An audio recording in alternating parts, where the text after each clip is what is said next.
بسم الله الرحمن الرحيم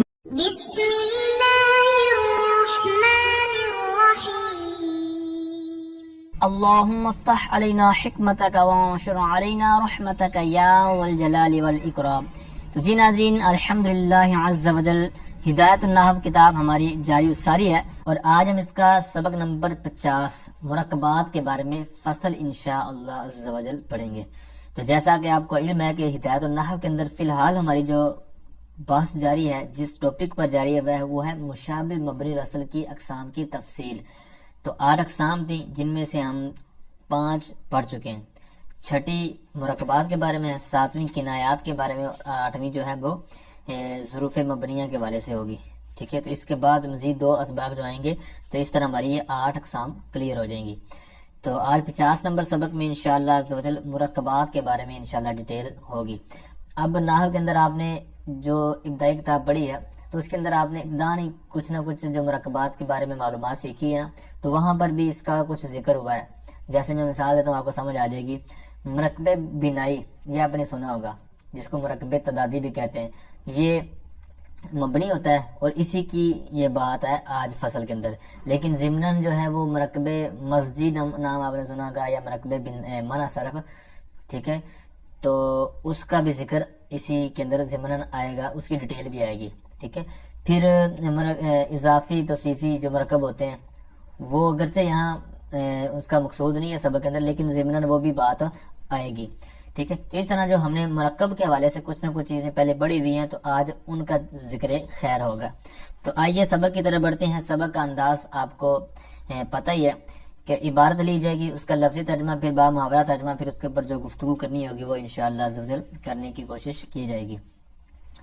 تو آخر میں مثالیں بھی عرض کی جاتی ہیں قرآن و حدیث کی روشنی میں، کیونکہ اس کی جو آیات میں نے سرچ کی، وہ اس کے اندر احد عشرہ، یعنی وہی جو آگے ہم سبق پڑھیں گے نا، یعنی 11 سے لے کر 19 تک کے اعداد مبنی ہوتے ہیں دونوں جز۔ تو وہ یہ سمپل چیزیں عموماً بندہ جب عبارات وغیرہ پڑھتا ہے تو عموماً سامنے آ جاتی ہیں، اور محسوس ہو جاتا ہے، پتہ چل جاتا ہے کہ یہاں پر اس کو کیسے پڑھنا ہے۔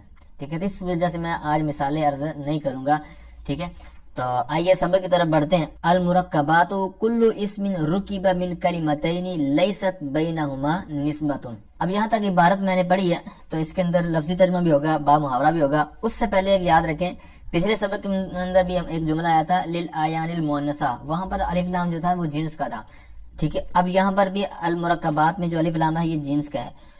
تو اب اس بات کرنے کا مقصد کیا ہے، وہ یہ ہے کہ مرکب کی جمع ہے مرکبات۔ اب جمع ہے تو اس کا مطلب ہوگا کہ کافی زیادہ مرکبات، جس طرح میں نے ابھی شروع میں عرض کیا نا، مرکب اضافی، توصیفی، بنائی، مسجد، ٹھیک ہے، یہ ساری۔ تو اب مرکبات ہیں تو اس کا مطلب یہ ہے کہ جتنے بھی مرکبات ہیں سب اس کے اندر ہوں گے۔ حالانکہ ہم جو پڑھ رہے ہیں وہ ہے ابھی اس میں مبنی کے والے سے ہماری بات جاری ہے نا، اسی وجہ سے تو مشابہ مبنی رسل کی تفصیل ہم کر رہے ہیں۔ اور مبنی رسل جو مشابہ مبنی رسل ہے، اس میں سے مرکبات میں سے صرف ایک چیز ہے، جس طرح آگے آ رہی ہے۔ تو اب مرکبات پھر جمع لے کر کیوں آئے، اور جمع سے مقصود جمع ہے یا نہیں؟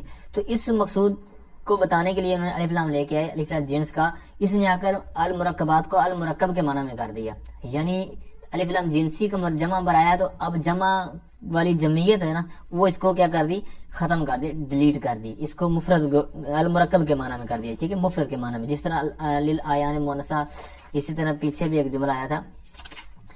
تو بہرحال اس اتنی بات کے بعد آگے عرض کرتا ہوں، ترجمہ سماعت کریں کہ مرکب کہتے ہیں کسے ہیں؟ کہتے ہیں کہ کل اسم، ہر ایسا اسم، رکبہ فعل مجہول، ماضی مجہول، ہر ایسا اسم جس کو بنایا گیا ہو، مرکب کیا گیا ہو، من کلمتین، 2 کلموں سے۔ کیسے 2 کلمے؟ کہتے ہیں ایسے 2 کلمے لیست بینہما نسبۃ، ایسے 2 کلمے کہ جن 2 کلموں کے درمیان کوئی نسبت نہ ہو۔ ٹھیک ہے، کوئی کا معنی وہی میں نے جو پچھلے سبق میں بھی عرض کیا تھا نا، جو اس کا معنی تنوین کا معنی لینے کے لیے۔ ٹھیک ہے، تو تنکیر کی اگر اس کو لے لیں، تنوین تنکیر یعنی نکرہ، کوئی سی نسبت۔ اچھا، تو اب ہر ایسا اسم، مرکب کیسے کہتے ہیں؟ ہر ایسا اسم جو مرکب ہو 2 کلموں سے، اور وہ 2 کلمے کیسے ہونے چاہیے؟ کہتے ہیں ان کے درمیان نسبت نہیں ہونی چاہیے کوئی۔ اچھا، اب یہ تو کلیئر ہوا اس کا لفظی ترجمہ. با محاورہ میں دوبارہ عرض کرتا ہوں کہ مرکب کہتے ہیں کسے کہتے ہیں؟ ہر ایسا اسم جو ایسے دو کلموں سے مرکب ہو جن کے درمیان جن کے مبین کوئی نسبت نہ ہو. تو اب یہاں پر افعال ناقصہ آپ نے پڑھے ہوں گے تو ان میں سے لیسا بھی ہے. اب یہاں پر اسی سے ہے اور اس کا عمل بھی اس کے اوپر ہوا ہے. اب نسبت یہ اس میں مؤخر ہے اور بینہما یہ آپ کو پتا ہے ظروف میں سے ہے تو اس کو آپ خبر مقدم بنائیں گے. ٹھیک ہے، تو اس وجہ سے اس کا اعراب لیست کا اسم آگے ہے، نسبت اور بینہما یہ اس کی خبر ہے، تو نسبت کو اسی وجہ سے مرفوع پڑھا گیا. اچھا جی، تو اب اس کے اوپر جو انہوں نے بہت پیاری نیچے گفتگو کی ہے تو وہ کرنی ضروری بنتی ہے، کیونکہ اس کے ساتھ سبق کو بھی گویا کہ 4 چاند لگ جائیں گے اور وہ ہیں بھی معلوماتی اور علم والی چیزیں ہیں. تو اب جو سب سے پہلے حاشیہ لگایا ہے، حاشیہ نمبر 3، تو مرکبات. تو الف لام المرکبات کے حوالے سے تو میں نے بات آپ کے سامنے رکھ دی ہے. پھر بات ہوئی، کہتے ہیں کہ ایک مرکب پیچھے بھی گزرا ہے، یعنی ایک سبق نمبر ہمارا شاید ابھی سبق میرے ذہن میں نہیں ہے 12، یعنی یہاں پر ہم نے غیر منصرف والی چیزیں پڑھی نا، سبق نمبر 12 میں یہاں مورب کی جہاں پر تقسیم کاری تھی تو وہاں پر ہم نے غیر منصرف کے 9 اسباب پڑھے تھے، عدل، وصف، تانیث، تعریف، عجمہ، جمع، ترکیب، وزن، فعل، اسم، زائد، جان. وہاں پر ترکیب جو پڑھا تھا تو وہاں پر ہم غیر منصرف کے اندر پڑھ کے آئے اور وہ مورب کی صورتیں تھیں. اب یہاں پر مبنی ہے تو یہاں پر پھر مرکب آ گیا اور مرکب دوسری نام لے لیں اس کو ترکیب. ٹھیک ہے، مرکب یہ اس میں باب جو تفعیل ہے اسی سے اس میں مفعول ہے نا مرکب، جس کو مصدر پہ لے جائیں گے تو کیا بنے گا؟ ترکیب. رکب یرکب ترکیب، یہاں ماضی بھی رکیب آیا تو یہ اسی سے ہے. تو مطلب مرکب کیا لے یا ترکیب کیا لے، بات تو ایک ہی ہے نا. تو سوال کس نے قائم کر دیا، نیچے اعتراض کر دیا کہ مرکب ایک تو آپ غیر منصرف کے اندر لے آئے اور یہاں پر پھر لے آئے، حالانکہ وہاں مورب ہے یہاں مبنی ہے. بات ایک ہے، یعنی مرکب ایک ہے، ترکیب ایک ہے. اب پہلے اس کو مورب میں ذکر کر رہے ہیں، ابھی اس کو مبنی میں بھی لے آئے. یہ انہوں نے اعتراض کیا. تو اس کا بھی انہوں نے نیچے ان کے درمیان نا دونوں مرکبوں کے درمیان ایک فرق ذکر کیا ہے. فرق کیا کہتے ہیں کہ جو وہاں پر تھا نا وہ بھی ہم کرتے ہیں اور جو یہاں پر ہے اس کا بھی ایک مقصد ہے. کیا ہے؟ کہتے ہیں کہ وہ مرکب جو مبنی ہے تو وہ کون سا ہے؟ کہتے ہیں وہ مرکب ہے کہ جس کا جزء ثانی کسی جز کو متضمن ہوگا، یعنی کسی حرف کے معنی کو متضمن ہوگا. جس طرح کہ ابھی چند اسباق پہلے بھی یہ مبنی والی بات پیچھے ہوئی ہے جب اس کا اجمالی طور پر خاکہ بیان کیا گیا تھا نا. تو اب مبنی والی انہوں نے کیا فرق بیان کیا مبنی اور مورب کے اندر، کہ مبنی جو ہمارا فی الحال سبق ہے، سبق نمبر 50، اس کے اندر جو مرکب جس کی ابھی تعریف کی گئی ہے کہتے ہیں وہ ہے کہ جس کا دوسرا جز کسی حرف کے معنی کو متضمن ہو. جیسے مثال بھی دے رہے ہیں، جیسے کہتے ہیں کہ احد عشرہ، خمس عشرہ. تو اب یہ دوسرا جز عشرہ جو ہے یہ ایک جز کو حرف کو شامل ہے، یعنی واو. یہ اصل میں تھا خمسۃ و عشر. ٹھیک ہے، اب یہ عشرن جو ہے یہ پیچھے اس کے درمیان میں کیا تھا؟ واو تھا. اب یہ اس حرف کو متضمن ہے. ٹھیک ہے، تو اس وجہ سے یہ مبنی ہے. بقیہ ڈیٹیل میں آگے عرض کرتا ہوں سبق کے تحت، بہرحال مختصر میں عرض کرتا ہوں. تو اب اس کا جو پہلا جز ہے وہ اس وجہ سے مبنی ہے، یعنی خمسہ تھا کہ یہ درمیانی کلام ہے. تو درمیانی کلام پر اعراب جاری کرنا مشکل ہو جائے تو اس وجہ سے وہ مبنی پر فتح ہو گیا. اور عشرہ اس وجہ سے مبنی ہے کہ یہ حرف عطف کو، یعنی جو واو ہے حرف عطف تو اس کو متضمن ہے، اس کے معنی کو متضمن ہے. یعنی اصل میں تھا کہ خمسۃ و عشر، یعنی 5 اور 10 مطلب 11. تو اب 11 تو ہم نے بعد میں مانا لیا نا، 15. تو اب اصل میں تھا کا 5 اور 10، لیکن ہم کیا مراد لیتے ہیں 15. تو اب یہ درمیان میں واو کو کیا تھا؟ حرف عطف کو شامل ہے. پہلا حرف اس وجہ سے یہ بار بار میں اس لیے عرض کر رہا ہوں، یہ بات ذہن میں بٹھانے والی ہے کیونکہ آگے متن میں بھی میں ادھر بات اتنی ڈیٹیل سے نہیں عرض کروں گا. احد عشر یعنی 11 سے لے کر 19 تک کے جو اعداد ہیں، تو پہلا عدد کیوں مبنی ہوتا ہے کہ درمیان میں تو اعراب جاری نہیں ہو سکتا، اور دوسرا کیوں ہے تو اس کا بتا دیا کہ وہ حرف کو شامل ہوتا ہے. ٹھیک ہے، اور حرف چونکہ آپ کو پتا ہے کہ وہ خود مبنی ہے، محتاج ہے، اس لیے یہ جس کو متضمن ہوں گے اس کو بھی کیا کر دیں گے؟ مبنی کر دیں گے. تو اس وجہ سے اس کے دونوں جز مبنی ہوتے ہیں. اچھا جی، تو اب جو مبنی سے ہٹ کر جو پہلے ہم عدل وصف تانیث کے اندر ترکیب پڑھ کے آئے ہیں تو اب وہ مورب کیوں ہے؟ مبنی والی صورت میں نے آپ کے سامنے رکھ دی، یعنی مورب اور مبنی کے اندر فرق کیا ہے، مبنی کو وہ میں نے آپ کے سامنے عرض کر دیا.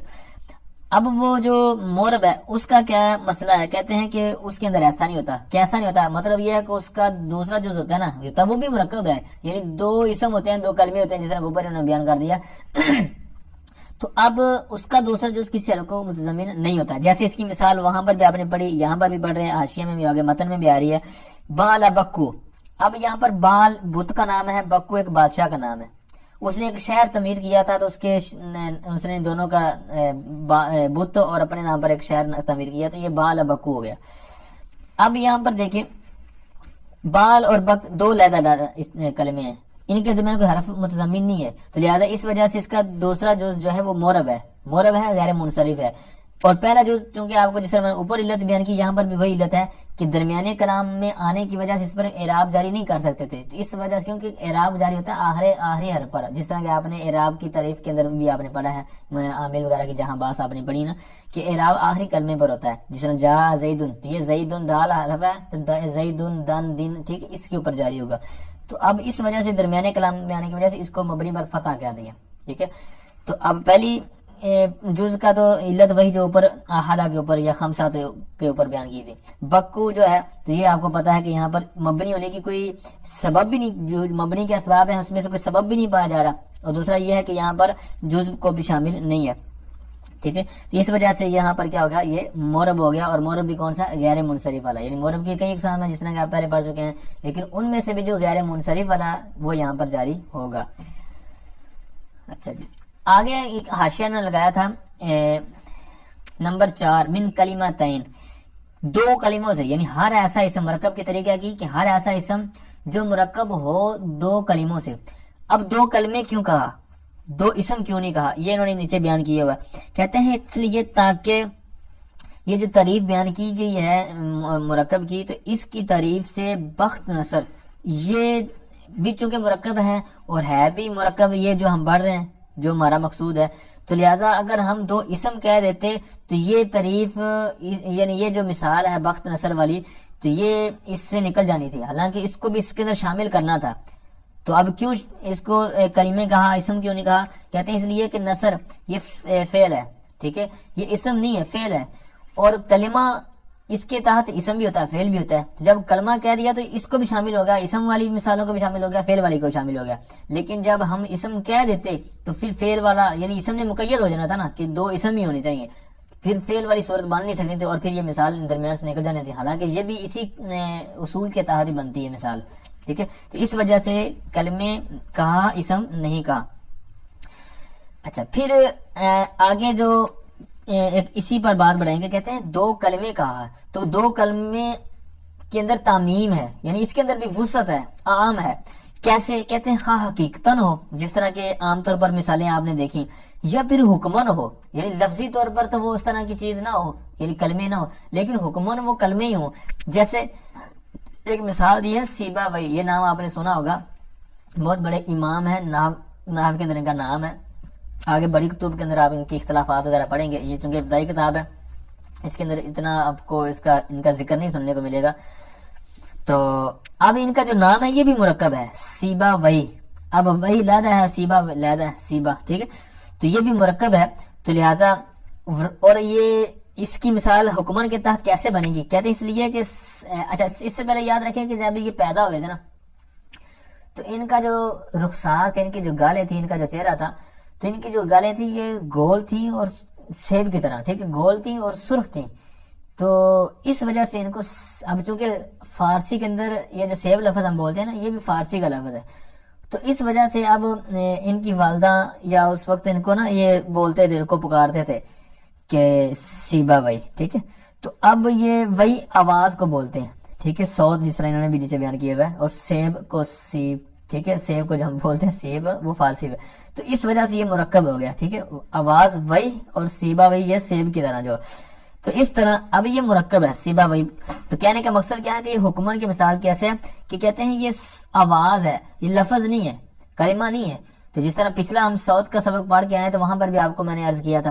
ٹھیک ہے، تو اب یہ کلمہ نہیں ہے بلکہ ایک صوت ہے. تو اس کو حکمن ہم نے کلمہ کے طور پر لے لیا. ٹھیک ہے، تو اس پر پھر اس کے اوپر اس کے احکام جاری کر دیے. اچھا، پھر آگے حاشیہ نمبر 5 تھا. تو اب اچھا جو سیبویین کا اصل نام ہے عمر بن عثمان بن کمبر، یہ غالباً 150 ہجری کے اندر ان کی پیدائش ہوئی تھی اور بہت زبردست ان کا نام ہے نحویوں کے اندر. تو بہرحال آگے آئیے لیست کے اوپر جو انہوں نے حاشیہ نمبر 5 لگایا، تو اس کے اوپر بھی کچھ انہوں نے بات بیان کی ہے. تعریف ایک دفعہ دوبارہ سماعت کریں تاکہ آپ کو یہ سمجھنے میں آسانی ہو جائے. تو مرکب کی تعریف یہ کی تھی کہ ہر ایسا اسم جو ایسے دو کلموں سے مرکب ہو کہ جن کے درمیان، یعنی جن دو کلموں کے درمیان کوئی نسبت نہ ہو. اب نسبت نہ ہو کیسی کہتے ہیں؟ یا تو اسنادی یا اضافی یا توصیفی، کوئی نہ ہو. یعنی جس طرح مضاف علیہ والے یا مرکب توصیفی ہے، یعنی جس طرح عبداللہ ہے یا یہ اضافی کی ہوگی. اسی طرح رجل صالح یا رجل عالم یہ توصیفی ہے. تو یہ نہ ہو، کیونکہ اس کے اندر اوپر کیا بیان کر دیا کہ درمیان میں کوئی نسبت نہ ہو. اور یہاں پر نسبت ہو رہی ہے، اضافی ہو رہی ہے، توصیفی ہو رہی ہے. یا اسی طرح انہوں نے ایک مثال دی ہے تعبت شرن، یہاں پر بھی تعبت فعل ہے، اس کے اندر ہوا فاعل، اور شرن یہ اس کا مفعول بھی ہے. ٹھیک ہے، تو اس طرح یہ اس کے اندر استناد پائی جا رہی ہے. تو لہٰذا اس طرح نہیں ہونا چاہیے، دو کلموں کے اندر استناد نہیں ہونی چاہیے. اچھا، پھر اعتراض ہوتا ہے کہ تعبت شرن تو آپ نے اس کو آپ نے کہہ دیا کہ اس کے اندر استناد ہے، حالانکہ یہ بھی مبنی ہے. جس طرح آگے فائن کلتا سے کہہ رہے ہیں تعبت شرن مبنی کہ یہ مبنی ہے، آپ نے کیسے اس سے منہ پھیر لیا، ہم نے اعتراض کیسے کر لیا؟ تو کہتے ہیں کہ ہم جواب دیں گے کہ ہماری جو مرکب سے مراد ہے نا، یعنی ہے تو یہ بھی مرکب ہے اور ہم مبنی کی بات کر رہے ہیں، آپ بھی کہہ رہے ہیں کہ مبنی ہے. تو کہتے ہیں ہمارا جو مرکب اور مبنی والا معاملہ ہے نا، وہ ہے کہ جس کا سبب وہ ترکیب ہو. یہاں پر ایسی بات نہیں ہے. اور اس کے اندر کس وجہ سے اس کو پھر مبنی کہا ہے، یہ آپ بڑی کتب کے اندر انشاءاللہ دیکھیں گے. اس کے اوپر کافی گفتگو ہوتی ہے، کافی لے دے ہے. ٹھیک ہے، تو اتنے آپ بات یاد رکھ لیں کہ یہ تعبت شرن مبنی کے طور پر بیان کیا جاتا ہے، لیکن اس کے اندر ایک لے دے ہے. اور جو ہماری مقصود ہے، اگرچہ یہ بھی مرکب ہے اور ہمارا مقصود بھی مرکب ہے اور ہے بھی مبنی میں اور یہ بھی مبنی ہے، لیکن ہمارا مقصود کیا ہے جو اوپر تعریف کے اندر بیان کر دیا گیا، اور یہ جو ہے کس وجہ سے یہ آپ کو بڑی کتابوں میں ہم دکھائیں گے. اب آئیے متن کی طرف. کہتے ہیں فَإِن تَدَمَّنَ، ابھی تک ہماری ایک تعریف ہو چکی مرکب کسے کہتے ہیں. پھر کہتے ہیں کہ فَإِن تَدَمَّنَ الثَّانِي حَرْفًا يَجِبُ بِنَاؤُهُمَا عَلَى الْفَتْحِ كَأَحَدَ عَشَرَ إِلَى 19 إِلَّا 12 فَإِنَّهَا مُعْرَبَةٌ كَالْمُثَنَّى وَإِن لَّمْ يَتَدَمَّنْ ذَلِكَ فَفِيهَا لُغَاتٌ أَفْصَحُوهَا. آگے میں بعد میں عرض کرتا ہوں. کہتے ہیں سو اگر حرف ثانی تدمن الثانی، اگر دوسرا جز جس طرح دو کہا نا کہ کلمہ تعین دو کلمے، تو اگر دوسرا کلمہ شامل ہو، متضمن ہو حرفن کسی حرف کو، جس طرح میں نے اس کی تفہیم پہلے 15 کے تحت کر دی، جس طرح واو کے تحت بات ہوئی. ٹھیک ہے، دوبارہ سماعت کریں. سو اگر دوسرا کلمہ کسی حرف کو متضمن ہو، کسی حرف کو شامل ہو، جو کہ وضاحت آپ نے پہلے سماعت کر لی، دوبارہ میں تھوڑا سا اشارہ بعد میں عرض کرتا ہوں.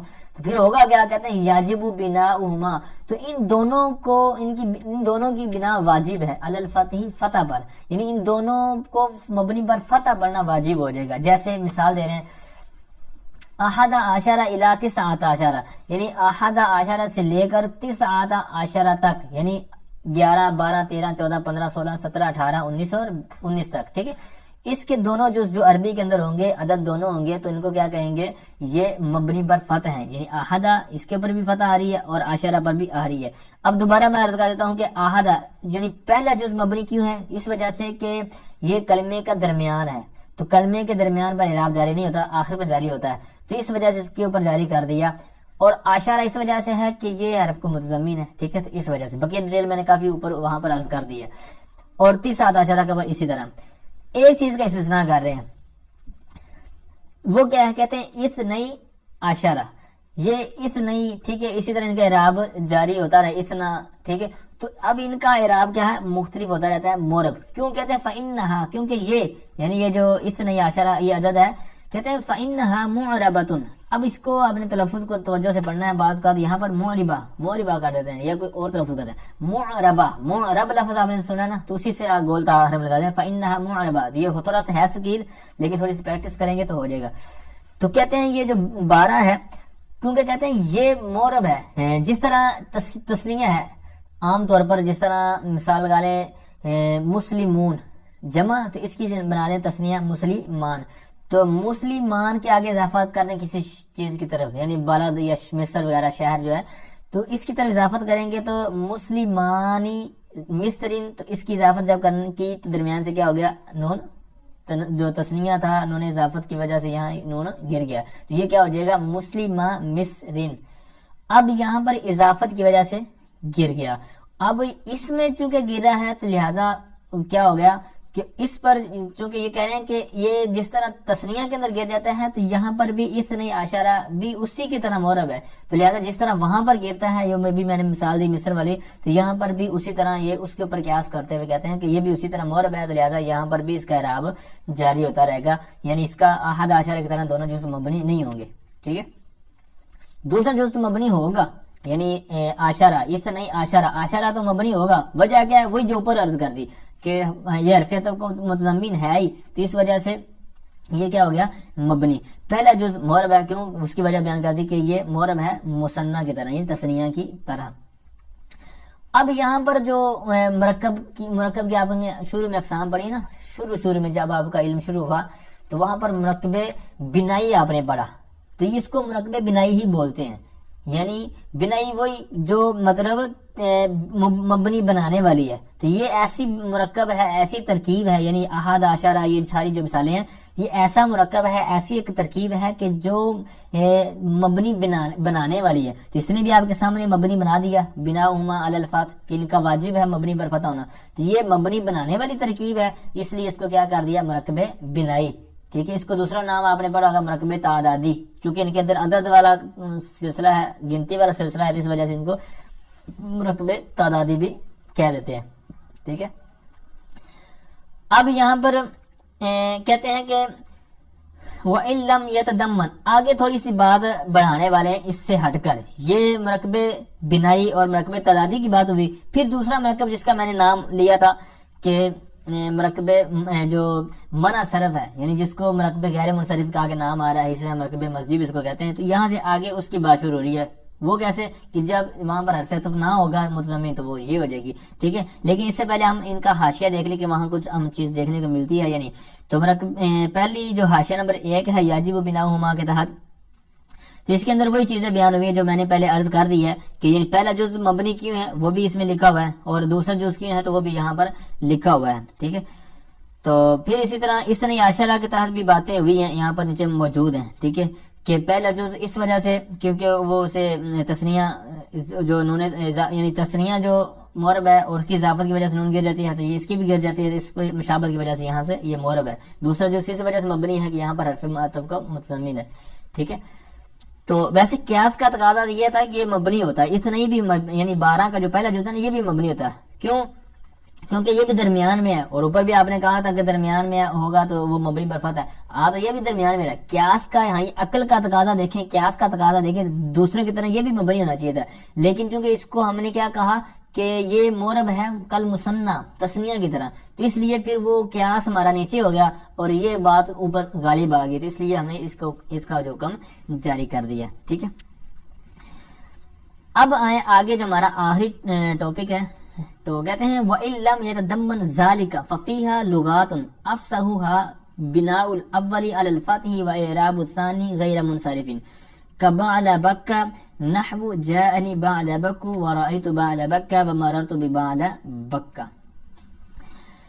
اب کہتے ہیں کہ اور اگر اس کو وہ شامل نہ ہو، وَإِلَّمْ يَتَضَمَّنْ، اور اگر وہ شامل نہ ہو اس کو، یعنی حرف عطف اس کو شامل نہ ہو، یعنی ایسا مرکب ہے کہ اس کے اندر حرف عطف اس کو متضمن نہیں ہے، تو پھر اس پر کیا ہوگا، کہتے ہیں ففیہا، تو اس میں یعنی اس ترکیب کے اندر پھر لغات کچھ لغات ہیں، یعنی اس کے اندر پھر ایسا معاملہ نہیں ہے جو آپ نے اوپر بیان کر دیا کہ دونوں جز مبنی الفتح ہی ہوں گے، نہیں، کہتے ہیں اس کے اندر مختلف طرح کے اقوال ہیں. کوئی کیا کہتا ہے، کوئی کیا کہتا ہے، یعنی کوئی کہتا ہے کہ ادھر زبر ہے تو ادھر پیش ہے، کوئی کہتا ہے ادھر یہ ہے ادھر وہ ہے. اس کی چاروں صورتیں جو نیچے انہوں نے بیان کی ہوئی ہیں، 3-4 صورتیں، ان کی طرف ہم نہیں پڑھتے، ان کو پڑھنے میں اس کا فائدہ بھی نہیں ہے. ٹھیک ہے، اور اگر ہم وہ میں بیان بھی کروں گا تو یہ ساری چیزیں آپ کے ذہن میں بوجھ سی بن جائیں گی، کیونکہ اس کو یاد رکھنا محنت کرنا بہت مشکل ہے اور فائدہ بھی نہیں ہے ان کو ذہن میں اٹھانا. ٹھیک ہے، مین جو مقصود ہے ہمارا، اور ہم عام عبارات کے اندر جو ہمارا مقصود اور اس کو اعراب اس کے اوپر جاری کیا جاتا ہے جس انداز میں، وہ متن کے اندر انہوں نے خود ہی بیان کر دیا افصحوہا کہہ کر. تو کہتے ہیں وہ جو لغات ہیں اس کے اندر، ان لغات میں سے جو سب سے زیادہ فصیح ہے نا وہ کہتے ہیں بنا الاولی علی الفاتح، وہ پہلی کا فتح پر مبنی ہونا ہے. پہلی کا یعنی دو مرکب کے اندر دو چیزیں ہوتی ہیں نا، پہلا جز دوسرا جز. تو جو پہلا جز ہے نا اس کا کیا کہتے ہیں بنا الاول علی الفتح، فتح پر مبنی ہونا اس کا فصیح ہے، زیادہ فصیح ہے، یعنی زیادہ راجح ہے، زیادہ اس کو ترقی ہے. اور دوسرا کیا ہوگا، کہتے ہیں اعراب الثانی غیر منصرف، اور ثانی کا مورب ہونا غیر منصرف. یعنی ایک تو یہ ہے کہ وہ ثانی دوسرا جو ہے وہ مورب ہوگا، مبنی نہیں ہوگا. یعنی ایسا نہیں ہے کہ ہر ترکیب کے اندر وہ ایک حالت ہی رہے گی اس کی، نہیں. ایک تو یہ ہے کہ وہ مورب ہوگا، بدلتا رہے گا. اور مورب کی اعراب کی بھی کئی صورتیں ہیں، ان میں سے کون سا ہوگا، تو فرمایا کہ اس میں سے مفرد منصرف صحیح، جاری مجرد صحیح، یا قائم قائم صحیح، یا جمع مکسر وغیرہ کوئی نہیں.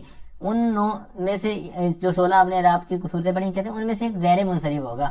اور وہ غیر منصرف کا اعراب کیا ہے، وہ آپ کے ذہن میں ہوگا، جو جا عمر والی آپ نے وہاں پر مثال یاد کی ہوئی ہے، تو یہاں پر اسی طرح اعراب ہوگا. جیسے کہتے ہیں کبالا بکا، اب بالا بکا کے اوپر حالت جری کی وجہ سے یہ کسرہ ہے، ٹھیک ہے، کیونکہ کاف اس کے اوپر آ گیا ہے، ٹھیک ہے، فتح کی صورت میں اس کا کسرہ آتا ہے. اب یہاں پر کیا ہو گیا، کاف چونکہ فجارہ آگے اس کے ساتھ مثال دے رہے تھے اس وجہ سے وہ آئی ہے، ٹھیک ہے. وگرنہ ہم عام طور پر سمپل جہاں پر پڑھتے ہیں وہاں پر بالا بکو پڑھتے ہیں. جیسے مثالیں تینوں عامل کے ساتھ دے رہے ہیں، کہتے ہیں جاءنی بالا بکو، میرے پاس بالا بکو آیا، میں نے بالا بکو کو دیکھا. رأیت بالا بکا، اب یہاں پر حالت نصبی میں، حالت جری میں آگے آ رہا ہے، اور مررت ببالا بکا، ٹھیک ہے. تو اب یہاں پر تینوں صورتوں میں اعراب مختلف ہے. وجہ کیا ہے کہ یہ مورب ہے، اور مورب ہے تو مورب کے اعراب کی پھر کئی صورتیں ہوتی ہیں. تو ان میں سے یہاں پر کون سی ہے، تو کہتے ہیں کہ ان میں سے غیر منصرف ہے. اور غیر منصرف اعراب آپ کو پتہ ہے کہ جاء عمر، رأیت عمر، مررت بعمر، اس طرح ہوتا ہے. تو یہاں پر بھی اسی طرح بالکل سیم اعراب انہوں نے جاری کیا ہے، ٹھیک ہے. بقیہ مزید ڈیٹیل جو لغات کے حوالے سے دیکھنی ہو تو یہاں پر آپ نیچے دیکھ سکتے ہیں. اور یہ بھی یاد رکھیں یہ لغات کی جمع ہے، لام غین اور گول تاء. اور لغت اصل میں لغہ